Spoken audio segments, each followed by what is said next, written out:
Salam Lestari. Halo Lor, kembali lagi di Dia Temblak Channel. Masih bersama saya Dia dan Mas Bojo, Mas Alex Pujiwinarto. Ini kita bikin kontennya udah jam setengah 10 malam. Soalnya tadi Mas Alex baru selesai ngelatih anak-anak. Terus yuk Mas bikin konten gitu, nunggu anak-anak pulang dulu. Dan anak-anak kalau habis latihan itu seneng banget ya Mas ya. Nggak langsung pada pulang. Mas, ini cerita perjalanan sesat jenengan kan tinggal satu loh. Ya. Nah ini sekalian aja diceritain, nanti baru pindah ke cerita pengalaman hidup jenengan yang lain gitu. Pengalaman hidupku itu kayaknya sudah habis kamu sadap, kamu jadikan konten toh. Lah kan itu untuk ini toh, untuk pembelajaran sedulur DTC semua gitu. Nggak hanya aku, nanti kalau aku tok nanti nggak bermanfaat malah. Ya, seperti aku ceritakan kemarin ya, harusnya setelah peristiwa mengambil dari Dewi Lanjar itu gagal, di mana aku dijumpai oleh sesuatu yang berbentuk sinar itu yang kemudian menjelaskan perbedaan masa depan antara bila aku terus berusaha mencari pesugihan dan berhenti. Harusnya aku berhenti, tapi suatu ketika itu setelah lama itu kejadian ketika aku mengambil Dewi Lanjar itu aku masih di Semarang. Nah, yang terakhir aku berusaha ngambil uang secara nggak benar, itu terjadinya aku sudah ada di Purwodadi, sudah pindah. Jadi sebenarnya bukan untuk keperluanku sendiri. Jadi ada seorang teman, dia ini sangat membutuhkan uang. Dimana ketika itu aku tidak bisa memberikan pinjaman apalagi membantu. Lalu ngobrol-ngobrol dan dia tanya, jenengan kan pernah berusaha ambil pesugihan, apa nggak ada pesugihan yang ringan dan praktis? Saya ceritakan tentang genderuwo. Nah, genderuwo itu sebenarnya bisa dimintai uang dengan cara menjual sate gagak. Nah, terus dia ngomong, wah burung gagak ya susah sekali. Ya. Ada cara lain nggak untuk minta dari genderuwo? Saya bilang ada sih, dan sebenarnya nggak cukup berat. Terus itu piye caranya Mas? Ya, kemudian aku terangkan bahwa kalau nggak bisa cari gagak, kita bisa bikin apem. Apem itu semacam serabi. Tahu apem tuh? Tahu. Ya. Tetapi apem ini harus dibuat oleh perawan. Jadi virgin itu betul-betul harus perawan. Ya ini sekarang ini cari perawan piye carane kan gitu. Iya.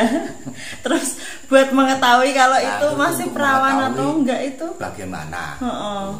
Nah, terus dia bilang, adik ipar saya, jadi adiknya istrinya itu ada yang masih perawan 2. Terus aku tanya, namanya siapa? Nah, dia jelaskan namanya ini sama itu gitu ya. Nah, apa mereka nggak punya pacar? Yang ini udah punya pacar. Terus aku tanya, mereka sering ini nggak? Sering pergi berdua gitu. Apa enggak? Itu kalau sudah pergi berdua begitu kan juga sudah susah. Kalau yang ini sering, tapi yang itu si satunya yang lebih kecil itu anti sama laki-laki. Loh kok bisa? Jadi si teman ini kemudian cerita bahwa keluarga istrinya itu broken. Jadi ibunya ditinggal sama si bapak. Nah, adik bungsunya yang perempuan itu jadi benci sama laki-laki. Jadi di kamarnya, di dinding kamarnya dia tulis semua laki-laki pada dasarnya adalah titik-titik ngan gitu. Pakai tanda seru 3 kalau nggak salah. Jadi segitunya ya. Ya, segitunya. Jadi kalau begitu jelas ini masih perawan. Ya sudah, kita bikin apem. Oke. Terus syarat yang kedua, kita harus cari tempat yang bisa dipastikan ada gendruwonya. Dan gendruwo itu harus sudah dalam tanda petik tua. Artinya dia punya power, dan itu ditandai dengan punya cincin. Cincin itu ya. Punya cincin. Nah, kita cari. Terus mengetahuinya piye, Mas? Jadi begini caranya. Kita harus mencari kuburan yang sudah cukup kuno. Di kuburan ini harus bukan pekuburan yang baru beberapa tahun itu, tapi sudah dari kakek-kakek kita itu ada di situ. Itu kan bisa dilihat dari bentuk nisannya. Satu itu. Yang kedua, harus ada pohon besar di tengah-tengah. Di tengah-tengah ini pekuburan itu. Dan pohon ini syukur-syukur kalau pohon yang memang disukai sama gendruwo. Nah, salah satu pohon yang paling disukai sama gendruwo itu pohon kepoh. Tahu kepoh nggak? Enggak. Kepoh itu bijinya kayak kacang, rasanya seperti mede. Oh iya? Iya. Enak loh. Iya, aku dulu pernah sering makan seperti itu sampai mendem. Tahu mendem nggak? Mabuk. Karena sebenarnya beracun gitu. Oh iya? Iya.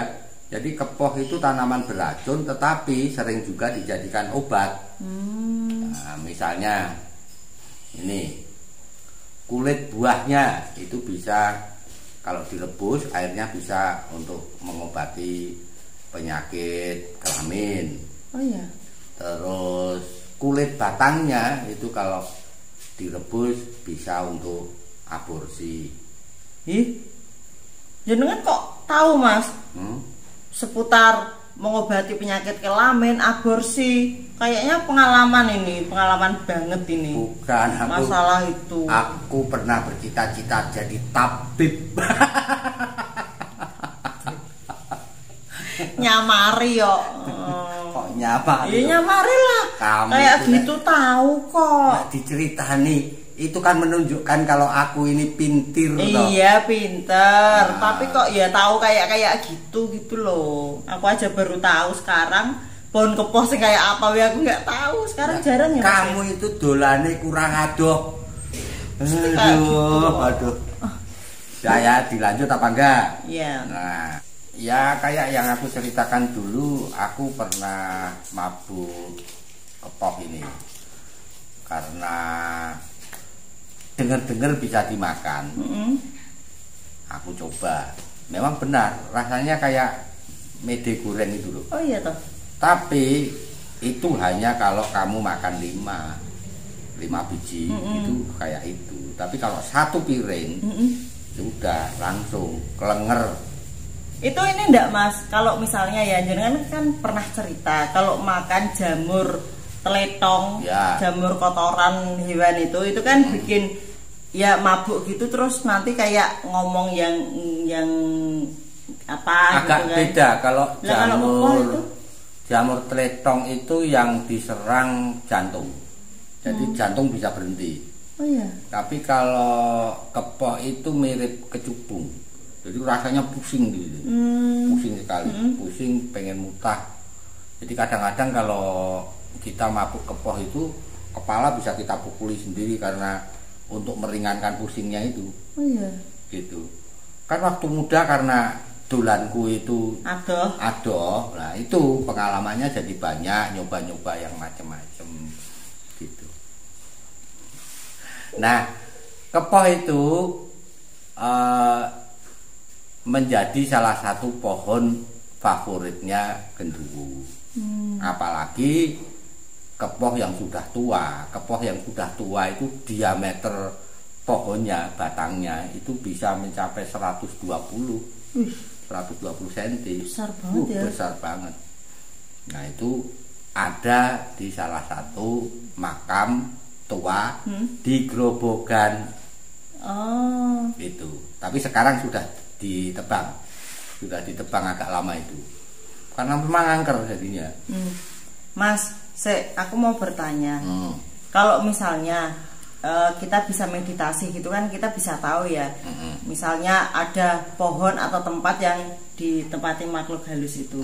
Nah kalau misalnya kita itu nggak tahu gitu loh, nggak bisa bermeditasi, itu apakah ada aura yang menunjukkan kalau ini tuh ada genderuwo yang pakai cincin gitu?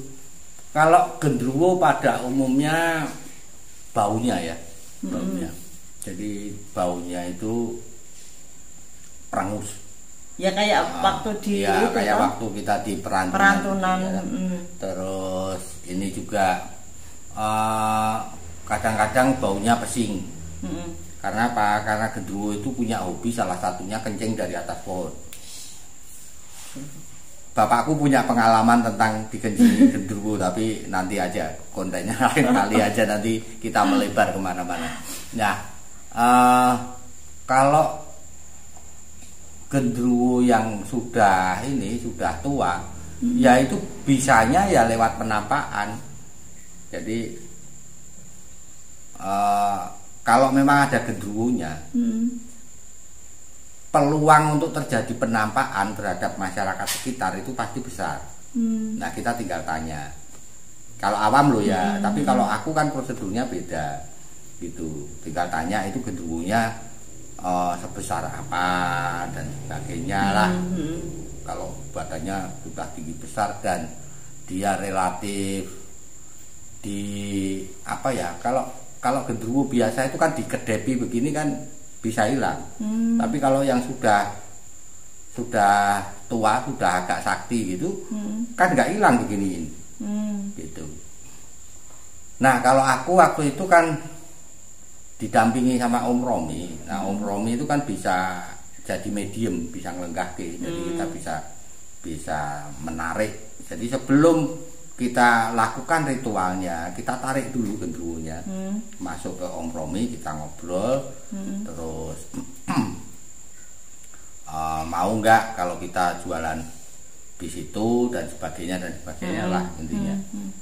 Tapi waktu ditarik itu si genderuwonya itu nggak mau masuk. Nggak mau masuk. Ya, tapi yang masuk hantu yang lain gitu.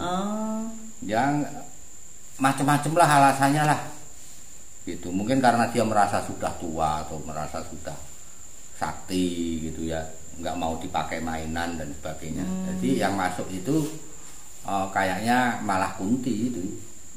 Tapi dia bilang lurahnya di situ memang genderuwo, dia sebutkan namanya Mbah Nganu itulah. Nah udah pada hari H-nya itu malam Jumat Kliwon, sorenya kita sudah buat itu apem. Jadi dibuat oleh adik ipar dari temenku tadi yang membutuhkan uang. Nah dibuat, jadi malam jam 2 malam masuk kita. Jadi aku ditemani sama Om Romi. Ya sudah kayak menjajakan makanan itu, apem perawan, apem artinya ini apem dibuat oleh perawan, apem perawan gitu.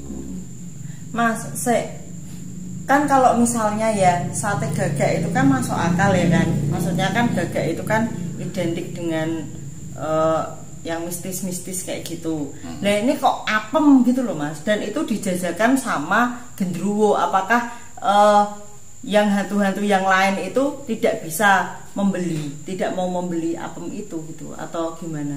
Nggak tahu aku, tetapi yang memang salah satu yang hobi membeli pakai uang itu ya genderuwo. Mungkin yang kaya genderuwo ya? Enggak tahu aku.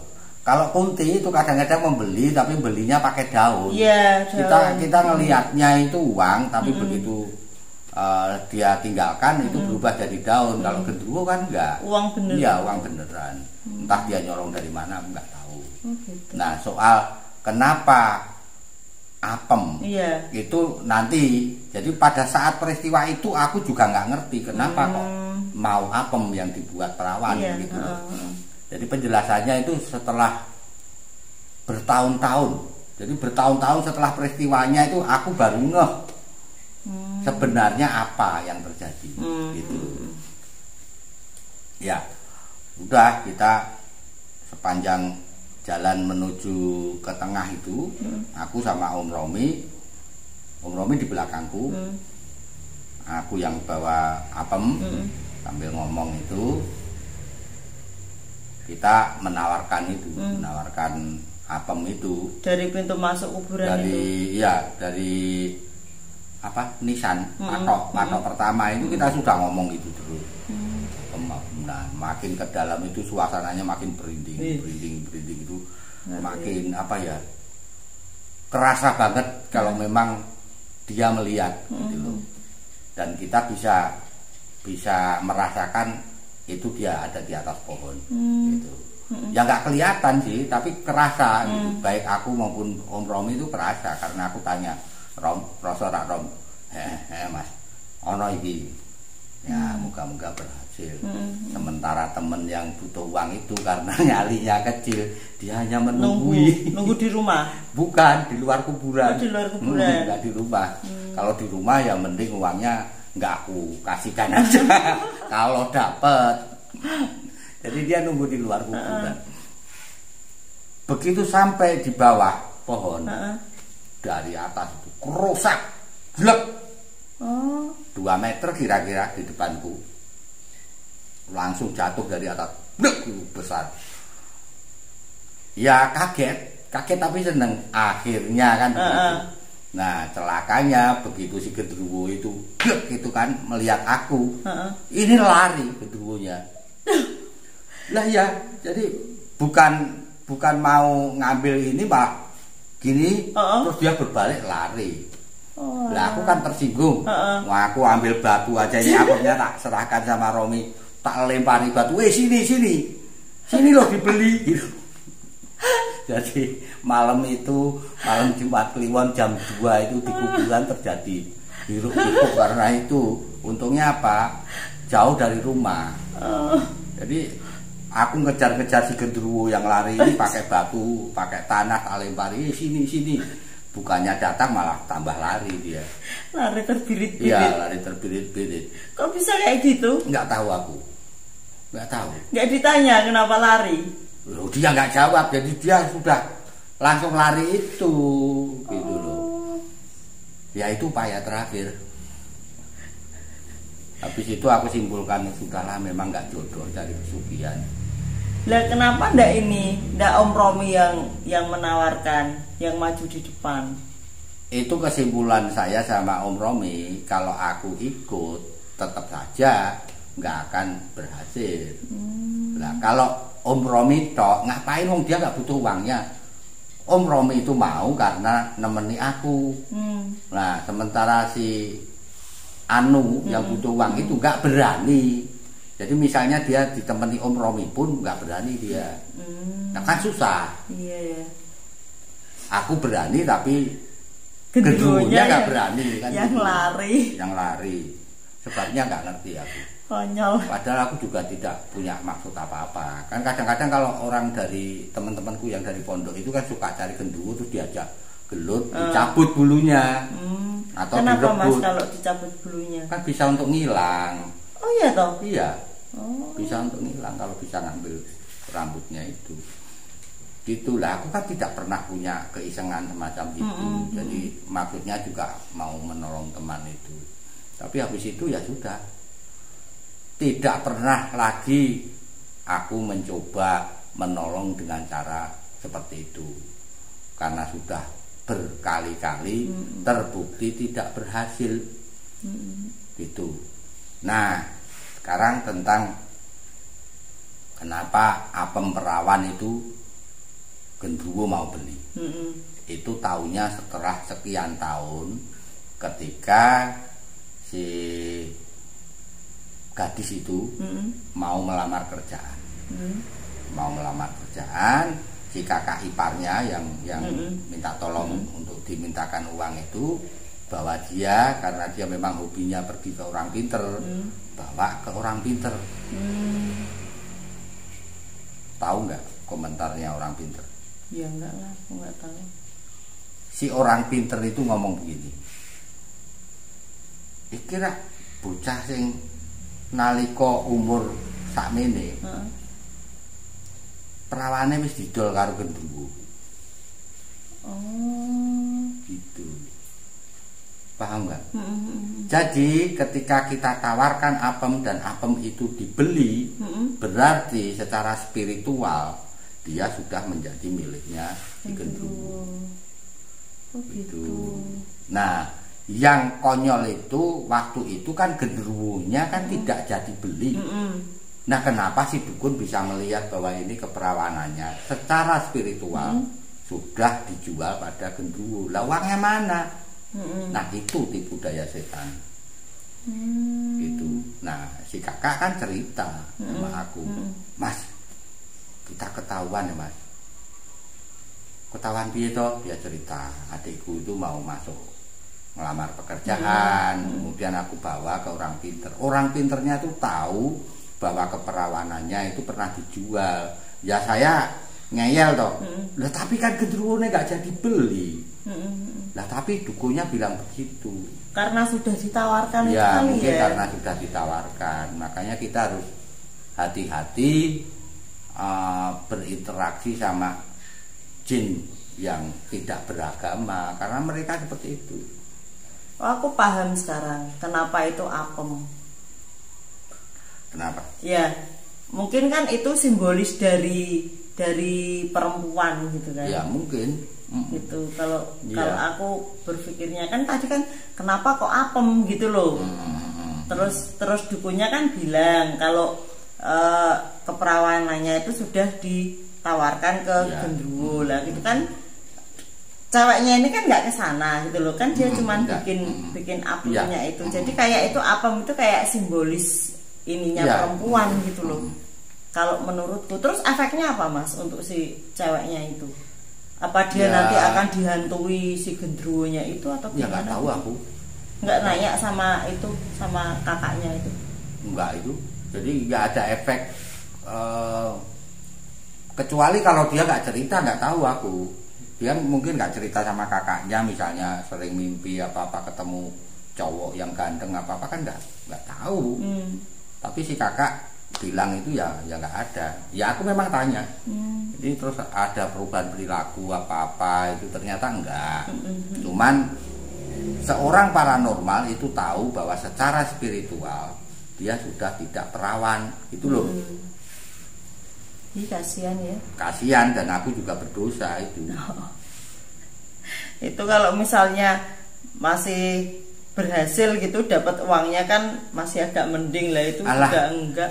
Uangnya berapa sih paling? Wong itu dia hanya butuh beberapa ini kok, beberapa juta kok itu. Katakanlah satu apem dibeli 100.000 atau 200.000. Terus mau dapat berapa dibandingkan dengan kerugiannya itu? Iya. Itu kalau berhasil, nggak taunya malah ngacir kan gitu. Tapi ngacir pun itu bisa apa ya? Bisa mengaku bahwa dia sudah mengambil keperawanan kan begitu. Parah ya. Mas, ini kan kita membahas soal gendruwo ya. Ya. Aku meh nanya, kan banyak itu artikel-artikel, cerita-cerita kisah nyata gitu kalau gendruwo itu suka menyaruh sebagai suami kita yang misalnya tugas kemana atau pergi kemana gitu kan, dia datang gitu suka menyaruh kayak gitu. Nah itu bener nggak sih Mas? Itu satu. Terus yang kedua, kan katanya kalau bangsa seperti itu menjelma atau kelihatan gitu kan, itu dekat sama manusia kan tidak bisa lama. Lah itu kok bisa sampai berhubungan badan dan yang ceweknya itu bisa sampai hamil kayak gitu tuh. Terus caranya piye gitu loh? Kalau sampai hamil itu aku nggak paham. Nggak pahamnya karena selama ini kan hanya dengar cerita. Kalau dengar cerita tak ceritakan lagi kan berarti bisa dianggap hoax. Tapi kalau gendruwo sering menyaruh orang dan bersetubuh, iya. Karena saya juga pernah nangani satu kasus. Itu satu kasus di mana seorang ibu dengan 2 anak perempuannya itu disetubuhi gendruwo yang ada di rumahnya. Kemudian minta untuk disuruh pergi gitu ya. Itu pernah. Kenapa kok bisa? Ya saya kira karena apa ya, tameng atau benteng si manusia ini melemah. Kalau bentengnya melemah, salah satu yang membuat tameng melindungi dari setan, itu salah satunya kan doa. Ibadah. Lah kalau ini sudah dilakukan secara tidak khusyuk atau malah tidak dilakukan, lah itu menjadi mereka lebih gampang gitu loh. Sekalipun mereka itu kalau untuk mewujud itu jelas menghabiskan energi. Sama dengan kalau manusia dengan ilmu loh ya, bukan secara tidak sengaja. Kalau aku kan tidak sengaja masuk ke dunia mereka. Kalau dalam ilmu kejawen kan disebut ngroko sukmo ya, ngroko sukmo ke alam gaib. Itu yang aku nggak punya ilmunya. Kalau punya pasti temanku tak cari pakai itu. Nah itu juga butuh energi yang besar. Sehingga dengan kehendaknya sendiri dan dengan kekuatannya sendiri, rasanya kok tidak mungkin itu dilakukan sampai berhari-hari berada di sana gitu. Pasti dia hanya ke sana itu dalam beberapa menit atau katakanlah beberapa jam. Karena kalau sudah kekuatannya ini sudah habis kan dia keseret, berarti nggak bisa pulang kan gitu. Logikaku begitu, tapi sekali lagi aku nggak punya ilmunya jadi nggak tahu pasti. Nah sama juga mereka ketika mereka masuk ke alam kita mewujud, bisa disentuh, bisa berhubungan begitu, mereka menguras energi gitu. Terus gini, untuk mengetahui kalau itu bukan suami kita, kalau itu gendruwo yang menyaru, itu gimana Mas? Apakah ada tanda-tandanya atau bagaimana? Kalau kamu punya suami atau kalau yang pria punya istri, karena Kunti kan juga suka begitu. Oh iya, suka menyaru juga ya? Kenali tahi lalat di tempat yang tersembunyi. Itu susah ditiru. Gitu. Paham?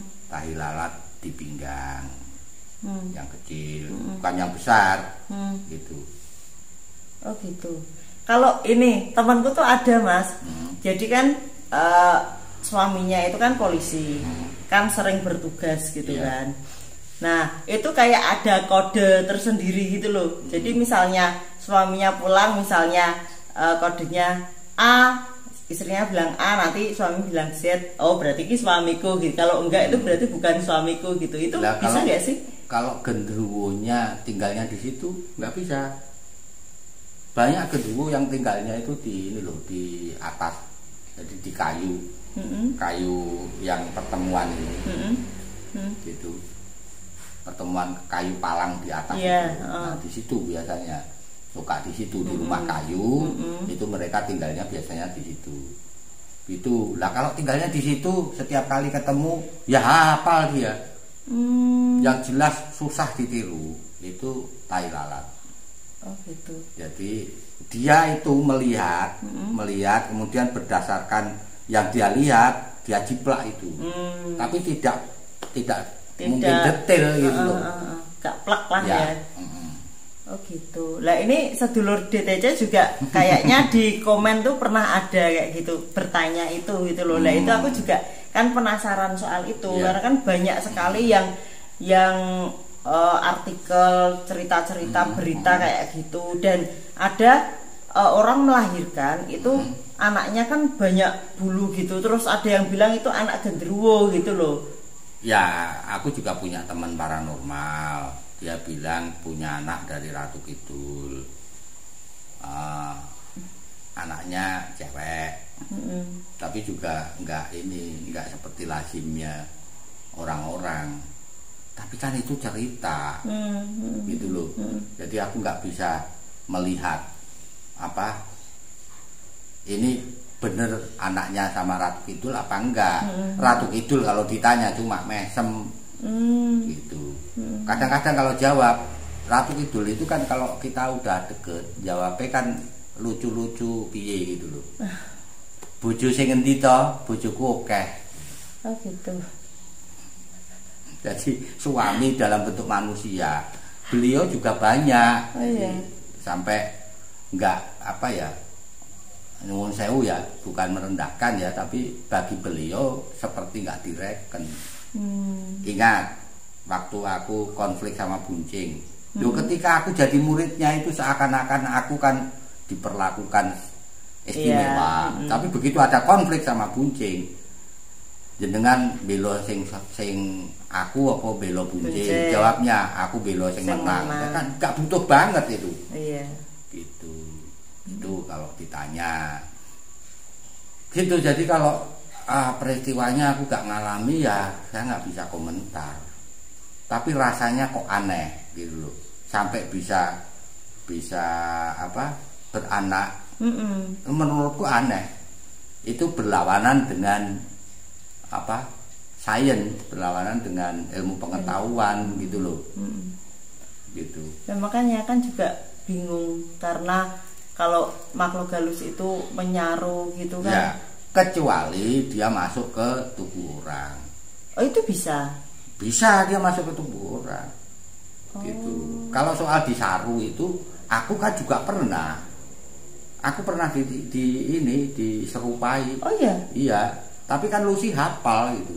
Oh. Hafal tai lalatku. Jadi kan dia nggak mau. Gitu. Kamu bukan. Wah, kok bahaya ya? Iya. Aku nanti tak apalin dulu bojoku. Nanti diapalin. Tak apalin dulu setiap lekuk. Iya. Itu salah satu kuncinya di situ. Oh iya.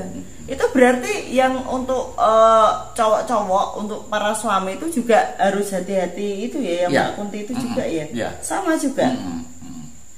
Nah, ada perbedaan ketika kita bersetubuh sama jin dan manusia. Justru itulah yang membuat kita harus menghindar. Gitu. Kalau yang sudah-sudah, semuanya yang sudah-sudah itu ya, ceritanya lebih enak sama mereka. Kenikmatannya itu berpuluh kali lipat. Gitu. Tapi justru itu yang harus dihindari, karena ini akan menimbulkan kecanduan. Lalu seperti ingat juru kuncinya Buncing. Nah, dia sudah nggak bisa senang lagi sama orang normal. Nah, itulah setan bahaya. Ya, itu tadi Lor, cerita terakhir tentang perjalanan sesat Mas Salek mencari pesugihan. Semoga berguna untuk sedulur DTC semua, dan mohon maaf apabila penyampaian kurang berkenan dan ada salah-salah kata dan penuturan. Jadi kita minta maaf. Tunggu cerita Mas Salek berikutnya. Berikutnya tentang apa ini, Mas? Aku juga bingung ini mau cerita apa, sudah nggak ada. Masih banyak pokoknya. Pokoknya masih banyak. Nanti tak korek-korek dulu ya sedulur semua.